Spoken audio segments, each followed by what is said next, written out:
สาวที่อายเคยหวังใจเจ้าเป็นตางตั้งแต่เมื่อใดบ่จำสันบ่หักอายละน้องสิบ่มีภัยทิมอายแล้วเจ้าหนีไปบ่สมกับใจที่อายเฝ้า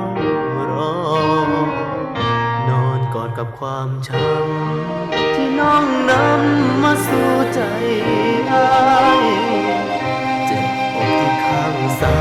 ยตอนเจ้าไปบอกเคยหัวซา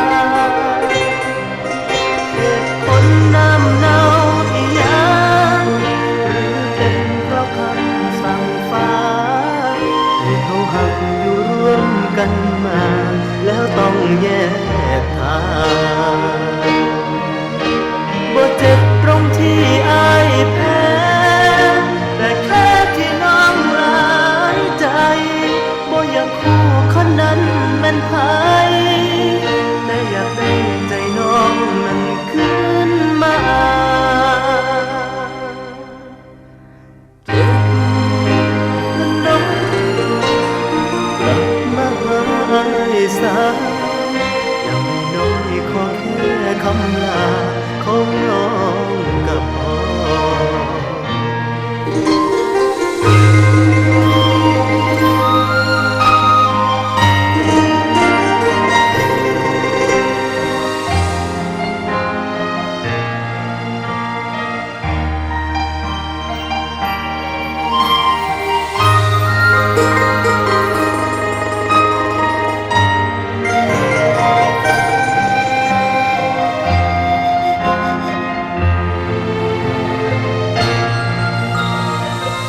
นอนกอดกับความช้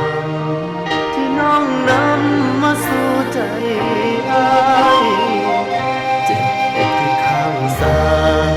ตอนเจ้าไปบอกเคยหัวซา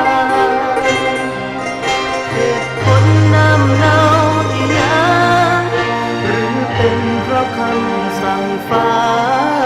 ให้เขาหักอยู่ร่วมกันมาแล้วต้องแยกทางบ่เจ็บตรงที่อายแพ้แต่แค่ที่น้องหลายใจบ่อยากคู่คนนั้นแม่นไผแต่อยากได้ใจน้องนั้นคืนมาเจ็บและน้องกลับมาหายสาอย่างน้อยๆขอแค่คำลาของน้องก็พออย่างน้อยๆขอเพียงเห็นหน้าของเจ้าอีกครั้ง